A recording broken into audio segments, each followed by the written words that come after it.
Stephanie. You are the founder and CEO of Effortless Impact, a digital marketing agency focused on helping women-led businesses grow in a way that actually feels aligned and authentic to who they are. But this is the part that I find extremely interesting. That's not where you got started. You started in a whole different field. So take us back to when you started your career, what you were doing, and what that looked like. Okay, back. I will go back to my London days because that's where my career started as a makeup artist. I did a degree in fine art, and I had no idea what I was doing with my life after, as most people when they leave college. And I just knew it needed to be something creative. So I started working in production at the BBC because a friend was like, you can do this and then still do your art stuff on the side, which I was doing. And as I was experiencing that, I realized along the way, I've always realized by doing things that aren't right for me, oh, this doesn't fit. I can't do this. It's like eliminating things. Yes. I'm not an office person. I was the one barefoot saying hi to everyone as we walked around, and they're like, shh. I was like, oh, gosh, okay. I lasted a year and a half, but in the process, closer towards the end, I had the opportunity in one of the events that we had put on to experience one of the workshops that was for teens and teaching them the creative careers that were behind the scenes. The creative career that I tested out was makeup, and it was special effects, and I was like, this is really cool. The guy was like, you're really good at this. I was like, this is a job? That's what they need to be teaching in college. And I started like researching and uncovering where I could study, what that would look like. So I stayed at the BBC to raise funds for myself to go back to do like workplace training, study makeup. I got to do a TV drama with Ben Wimshaw like before I'd even started my program through the BBC programs that they offered for like being in different departments. And I realized from that, assisting on a TV show, I was like, yep, not TV. It's definitely not TV. I need fast-paced change, different scenery. It was like early mornings, long days, you know, very hierarchical, so still very office-y for TV. Mm-hmm. And so I ended up going down fashion and beauty and advertising, all the fast-paced things, fashion weeks, London, New York, a lot of that. It was amazing. I loved my career.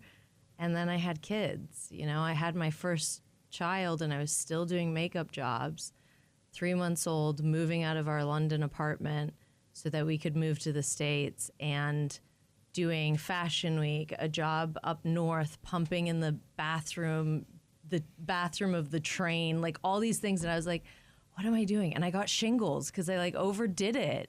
Oh. And I was like, okay, this isn't going to be functional. This isn't a career. And I still tried, you know, I still did my makeup jobs when we moved to LA after London. And I still had started my skincare business. So I was pushing that out there as well, which ended up in like a Nordstrom Clean Beauty pop-up and all these awesome things that happened. But slowly as COVID happened, I phased out the makeup side and I thought I was done. And then I was like, cool, well, we're free to move anywhere. So we moved to Dripping Springs because my husband works in tech, and that was an easy transition for him too. And we just kind of shifted everything, and I got rid of all my makeup stuff, got to Dripping Springs, and everyone's like, you're a makeup artist? It's like, okay, I'm going to make this work on my terms. And I did. I was doing beauty consultations in person, because for me, the goal has always been to see the transformation, be on the ground with what is creating the change. And that was an easy way to do it because I could see how women felt after. They could step out feeling so confident and good in themselves.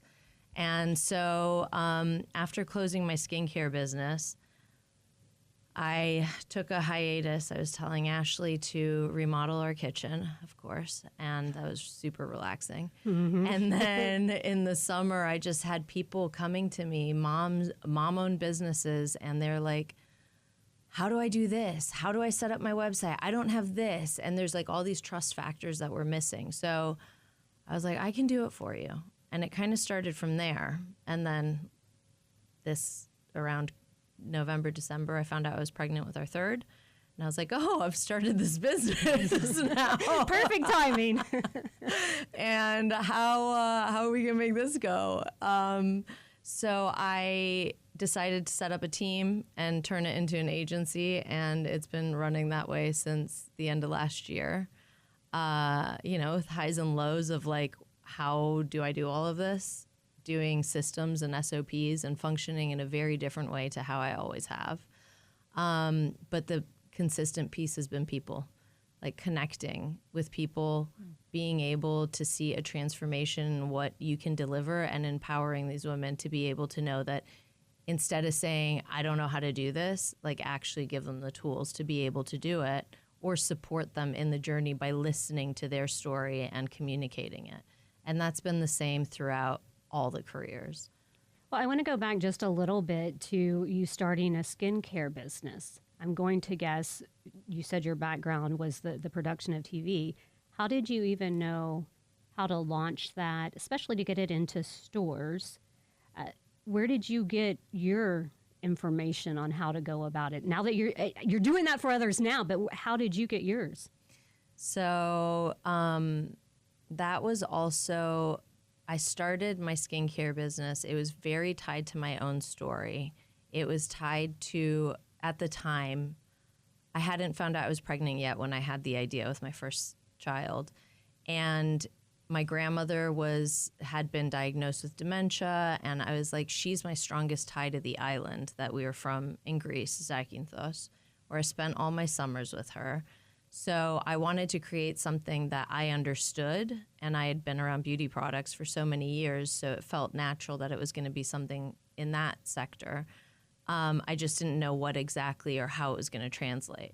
So it ended up that the right people, because of people that I knew, connected me with other people that were already doing something like that or had a business that was producing products, and just followed the thread. And I had no idea. If I knew what I know now about running a business, it would have cut out half the time that it took, which is also why I'm like, I can help these women because I've been there. And I know the pain points, and I know how much is required as you're navigating just through learning and doing at the same time. And I was lucky enough to get on the path that I got onto. I released, it was an olive oil based balm. And what really made it work was me, my story, being a makeup artist, knowing products as well as I did, how to use them and make the most of these products, and simplify everything. So that story stayed consistent throughout. No matter where I went, it was always getting into stores because of the simplicity, the texture of it being so different, not super greasy. And it sold easily. It was at a good price point, and we got into the detox market and a bunch of other stores, actually both UK and US, and it was because of my connections and also how I showed up with talking to people, which all came from how I was as a makeup artist. Yeah, you say that the connection is really the big point in whether it's for you personally or helping others. Why is that so important? That's a good question. I guess for me, like, I haven't known any other way, but if I think about my husband, who is in corporate and has a very different outlook on, the saying of your net worth is your network. He doesn't have to leverage all that when he works for a company. But when you work for yourself, that's all you're ever leveraging. It's who you know, your connections, who you talk to, how you show up to that. And it's not just about getting out there and making the sale. It's about actually connecting with the people for them to trust you and then be able to think, you know what, she knows what she's talking about. I'm going to try her products. Yeah, that know, like, and trust factor just cannot be undersold enough. It's so important. And it's also just the way that I love how you said, like, how you show up to things. I know so many people that will hit the networking scene all the time, but they're not either doing the follow through to make those connections, or they're showing up without their, like, not their best version. Right. And so it's how you show up to, But yeah, we all know, like, we do business with people we know, like, and trust. And so I think that's a great, I love that that's seemingly that's how you like scaled at each one of your careers. Like that philosophy is what made you successful in all three different kind of avenues that you were in. It's interesting connection for sure. Well, in building that trust, I think has a lot to do with just listening, whether it's your own business again, or if it is trying to help other businesses. Listening. So when you're doing that, what are you hearing from the women that are coming to you saying, how do I launch this? I hear, so it leads to the showing up too, because I hear there's a heart piece to whatever it is that they're launching. There's a deeper why. Like marketing talks about the why all the time, but it doesn't talk about the actual intent and purpose that we forget to connect to on a daily basis as to like why we do certain things. And running a business is one of those things. So they'll come up and be like, okay, well, how do I show up in social media? How do I get the website out there? What do I do for this?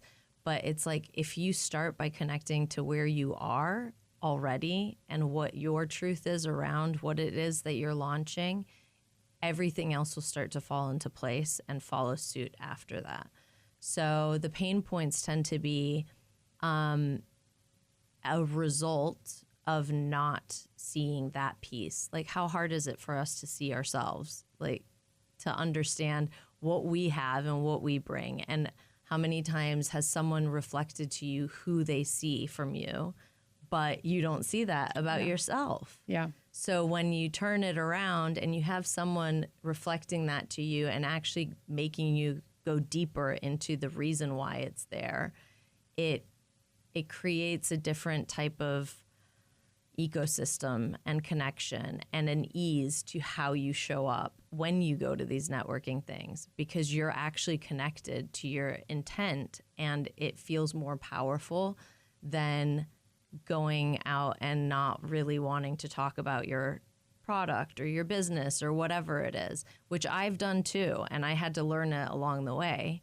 It was not easy to show up and do videos on social media at first. I was like, nope, I don't want to do it. Even with the new business, I was like, let's try AI videos. And now I'm like, now I'm going to do AI video and a non-AI video and show people the difference in how it works, because people want to know who you are, why you started it, and why they should work with you. Yeah. So if you don't believe that in yourself, how is that going to work? Yeah, that like level of authenticity, that's been a recurring theme on pretty much every guest that we've had on the show, is that authenticity piece. And I even love all the way back to your first story when you walked in and, you know, to the office world and you're barefoot, you know, and being your authentic self. And then you're not always going to be a fit for everything. There's going to be rejection along the way. There's going to be where you don't fit in or you don't exactly fit the mold, right? It's overcoming those moments and then figuring out that's okay. Like, I'm not everybody's cup of tea, and that's all right. You just got to find people that you are aligned with, right? Exactly. Yeah.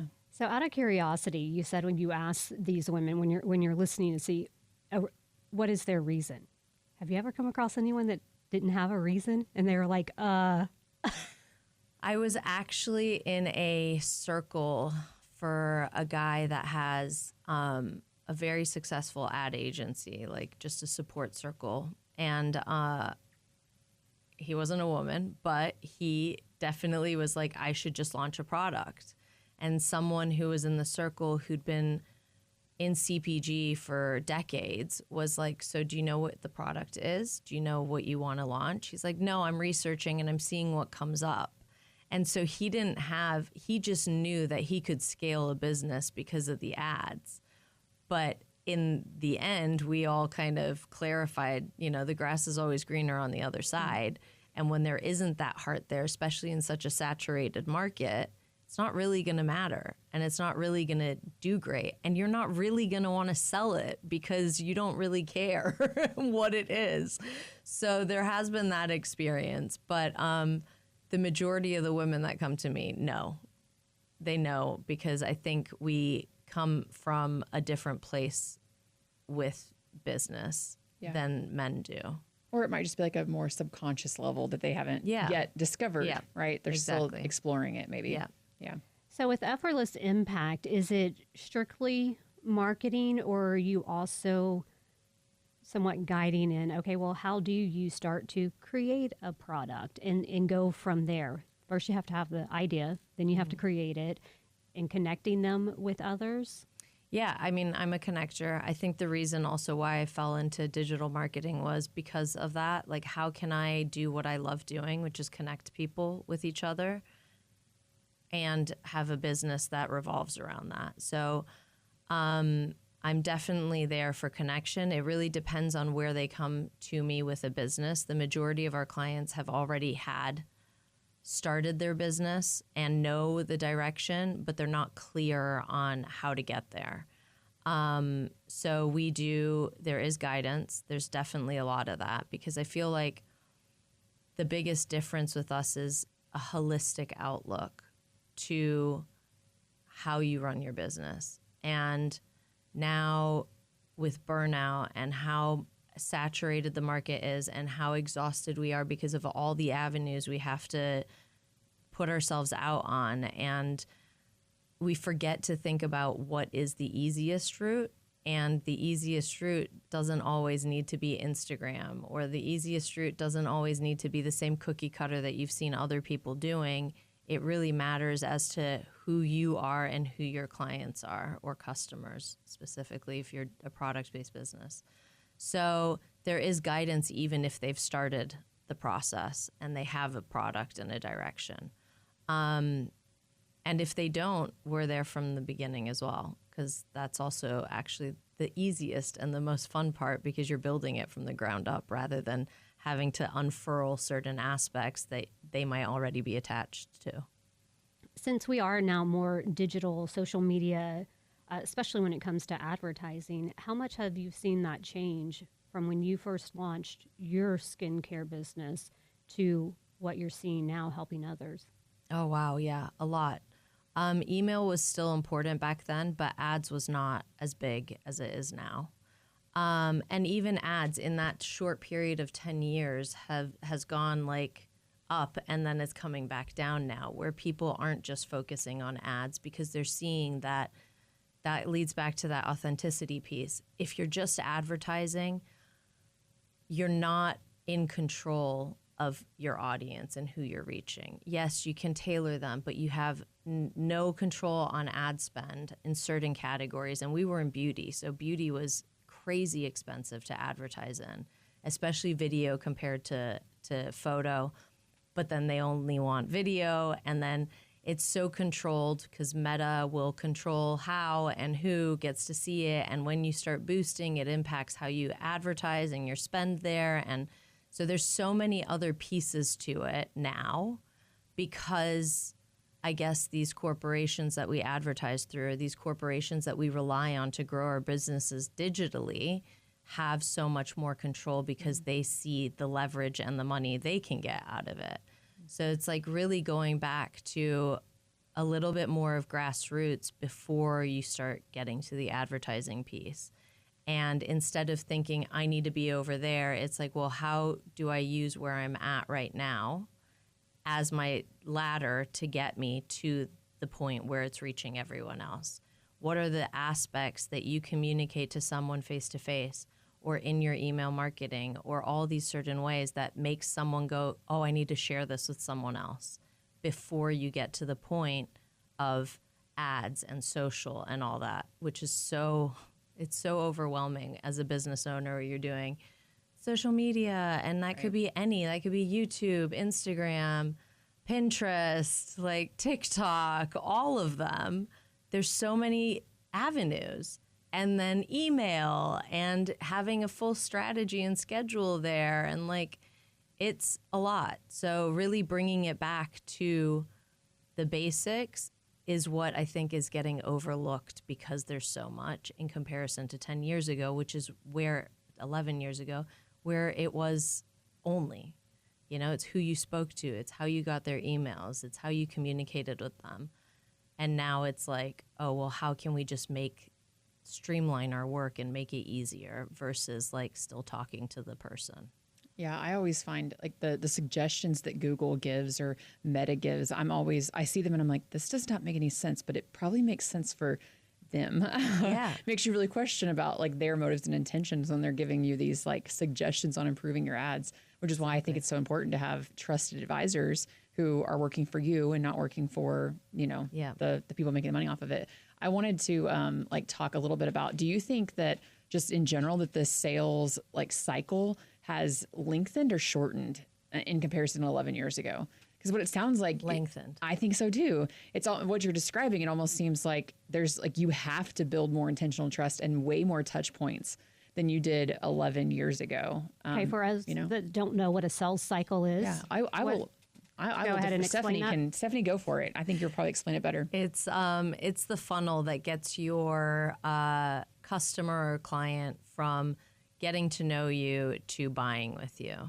And even a year or two ago, it was 7 to 8 steps for product-based businesses. So they'd have to see your product or see some form of trust or an ad 7 to 8 times before they decide to sign up for your email, before they decide to take your first discount for their first order. And then that doesn't mean that they're going to keep coming back. So it's like, how do you keep that loyalty after? Because that is more money for you than it is to keep going after a new customer. Right.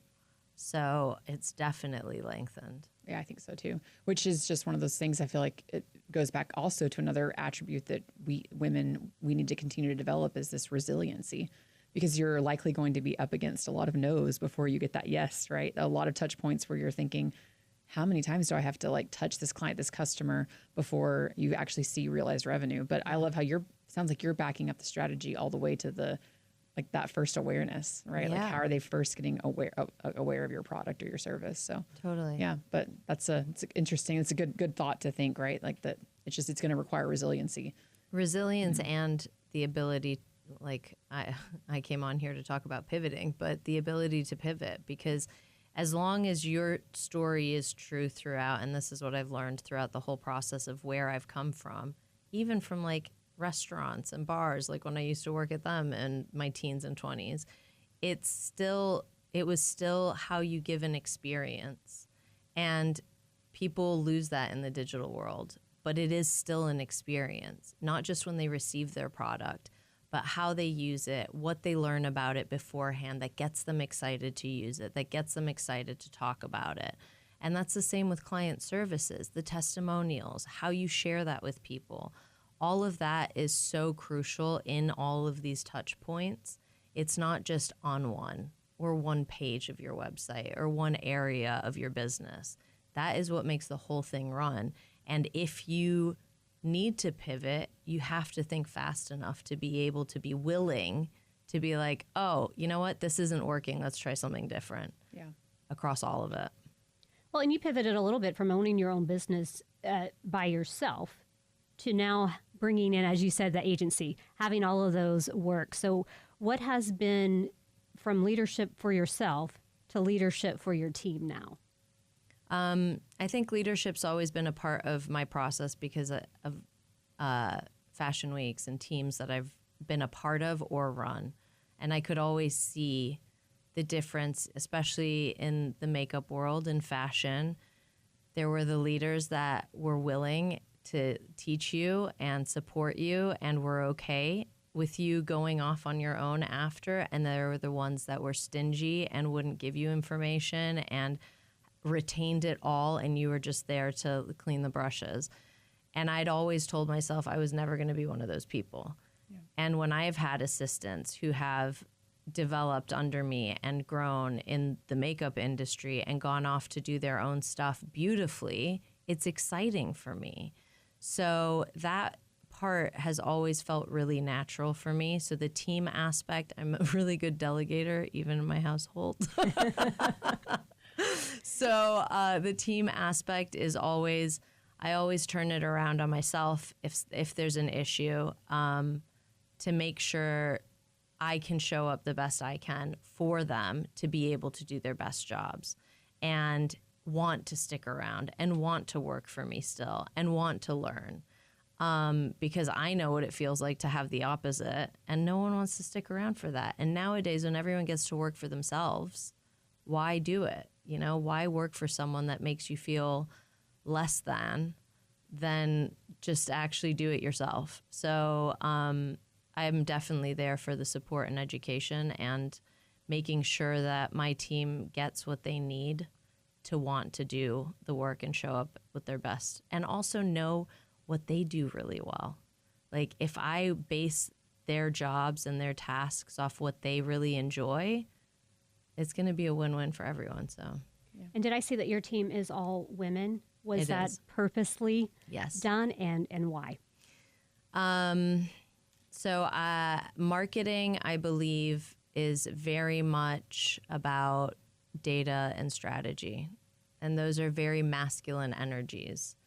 The piece that I've always experienced is missing running my own product business as well, was always, or even on ad jobs, you know, with ad agencies where I'm doing the makeup, is when the personability piece and the heart piece, as I refer to it, the why or whatever it is only wrapped up in data and strategy, the communication to the customer, the experience, all gets lost.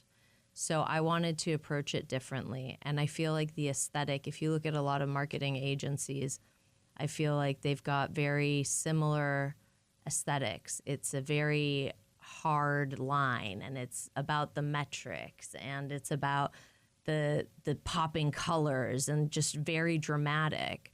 But marketing doesn't have to be that way. And I think it's a testament to my dad's worked in hospitality and marketing for decades. He consults now for hotels and stuff, but he worked for Marriott and Hilton, and I was always around hospitality. I was always around how he strategized a story, and still does for my kids with Monty the Mouse, shout out. And that is the part that keeps people remembering something. Like when, just as a makeup artist, going to beauty PR meetings and they're talking to me about the story of Creme de la Mer, what stuck? The actual story, and then the product came next. So it's kind of a new play and turning it around so that we can put what actually matters first and then have everything else fall into place. Using storytelling as Yeah. your marketing. Exactly. Yeah. With that comes confidence, I would imagine. And have you ever struggled with confidence in building the business or in leading a Every team? day. Every day. There's still moments where I'm like, what am I doing? Why am I doing this? But as you can tell when I talk about it, I love it. I love what I do, and I love being able to support women. And I think it's because I want them to see what's possible as well. But there's always a struggle. I think when we go off to do something on our own, making sure that we are supported with a network around us makes a huge difference, which has been my relief in the struggle. And when I have struggled, it's always the questions that I have to ask myself. And I like to say that the answer's in the questions, because at the end of the day, how we phrase questions for ourselves is going to put into perspective if this struggle is like the end point or the struggle is the beginning. And you just need to keep pushing past certain points, because we all have bad days, whether it's at home or in business, whatever it is. So the struggle, the confidence piece, it wasn't always there. I had to learn a lot of that. Talking about my own story, talking about my grandmother through my product-based business, talking about my summers on the island and how I grew up with her till the age of 5, and all these aspects felt like, why am I Intrusive. telling people all of this? But it's the reason why I created those products. And that is what people connected to. And I met so many business owners after that were like, oh my gosh, I started my business because of my grandmother too. It's her name, or whatever it was. And even the story of the name, it was called Uli's Ointment. And my nickname growing up was Stefanulli, which is why it was called Uli's. And it took me years to even share that with people until someone was like, can you share the story about the name? And I was like, oh, that's a big piece. Yeah. So it matters. Well, when women come to you and they're lacking that confidence, how do you help them believe in themselves? It depends on what the lack in confidence is around. And also the fact that they've gotten to where they've gotten before me, even speaking to them. And the fact that we need to step outside ourselves to see, like I said earlier, our own power and what we bring to the table and how it impacts others around us. So if we stay stingy and we don't share that information or that piece because it feels uncomfortable for us, it's not going to affect other people. And I've spoken to a lot of influencers that feel the same way. And they're like, if I can impact one person through what I'm talking about, honestly, on social media, whatever it is, the topic that is close to their heart, it makes a difference. So it doesn't have to be through social. It's even face to face, and being able to, like, one bit at a time, celebrate and be proud of yourself for doing something different that day. And that's usually the starting point for it, because then they're like, whoa, yeah, that feels good. I can do this. Have you found one common thing that women seem to underestimate about themselves? Their value. I think value is a huge piece. My experience is that women, we're multitaskers, so we do so many things and spread ourselves so thin, and it tends to get overlooked. As we know, in marketplace, in businesses, it's a lot of male leaders, and women are coming up now, which is amazing. And it still means that we have to reckon with all of the stuff we've been told over the years that we need to undo. So there's so much growth, personal growth in it all, that makes the shift happen. So I think value, like, as soon as we start working on our own value and mindset piece, it shifts a lot. I was kind of curious, like, just from your story of, you were definitely a technician, right? At the start of that was your makeup career as a makeup artist. You were a technician. Like, what do you think, was there like a moment in time, or what transitioned you from being this technician to more of like a visionary? Was there like a defining moment, and what's been the struggles of going from like technician mindset? Because I feel like a lot of women businesses I talk to, they struggle because they stay in this like technician mindset. So scaling their company can be somewhat difficult for them. Yeah. So what advice would you give to the woman who's like operating with the technician hat, but needs to make that transition to visionary and to, ownership? What advice would you give? That's a good question. Might have to think about that one for a sec.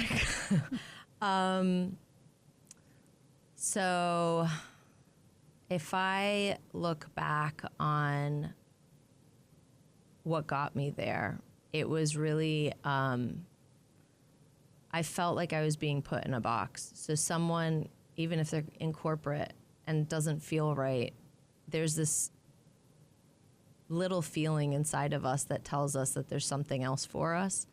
And I think trusting enough to know that that feeling is right and asking yourself the right questions, like, is the question that really got me to where I am, is this serving my family the way I'd wanted it to? Because that was my goal. Yeah. And if it wasn't, then I can't keep doing it. And time, we only have so much time here. So it's like, well, how are you going to use that time? Just waiting for it to happen for you? It's not going to happen if you don't start stepping in the right direction.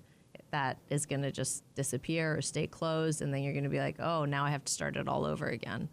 So I think finding ways to do little micro actions that get you in the direction that you want to go And some people don't want to be visionary. And I get that too, because whoa, it's a lot to hold and to push forward, even when people are like, what are you doing? You should be relaxing. It's like, no, I don't know how to do that.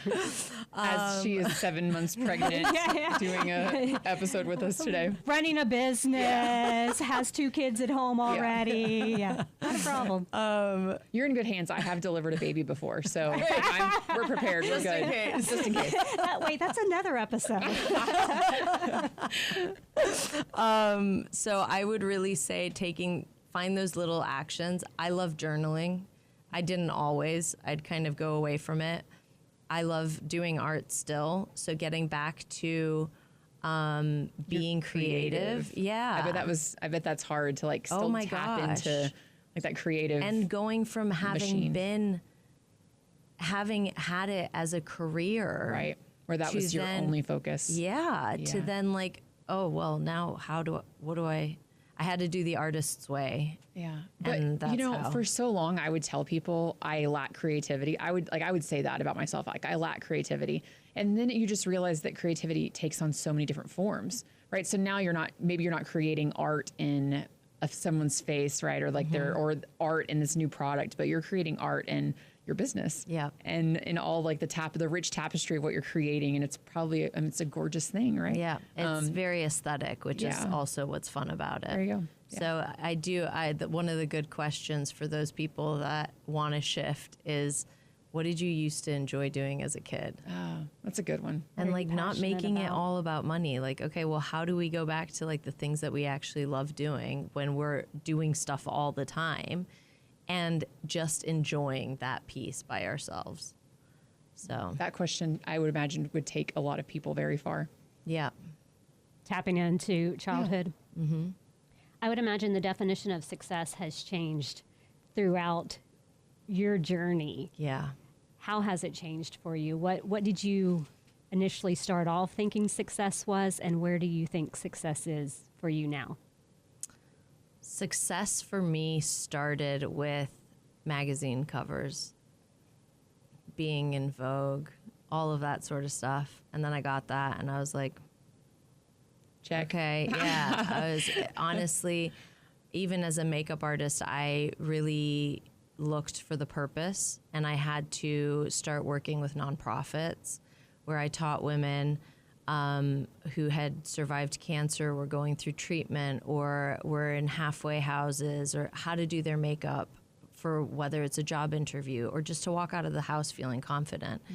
And that gave me my purpose back, because it was such a surface job. Like, it's beautiful, it's fun, and I ticked all those boxes, but I was still missing a piece inside of me. I didn't feel fulfilled. So I went back to supporting women in nonprofits, and I think that was the piece with the beauty consultations that really came through strong as well. Being able to see how impactful something so can be looked at so menially can influence someone. Can you take me back to the question again? Because I feel like I'm what drifting. Success started, what you thought it was when it started, and where it is now. Success now looks more like time freedom, which is why the team comes in place, and making sure that they feel supported with the tools and the systems and everything to be able to function without me, because I also homeschool my kids. Because you didn't have enough on your plate. Exactly. And I want to be with them. I want to spend time with them. I want to enjoy travel and experiences, because that's how I learned growing up.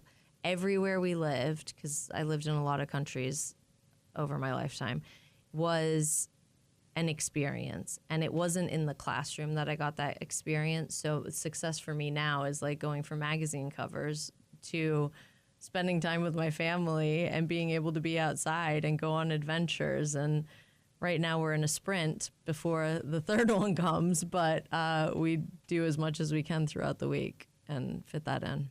So what kind of impact would you like for Effortless Impact to have long term?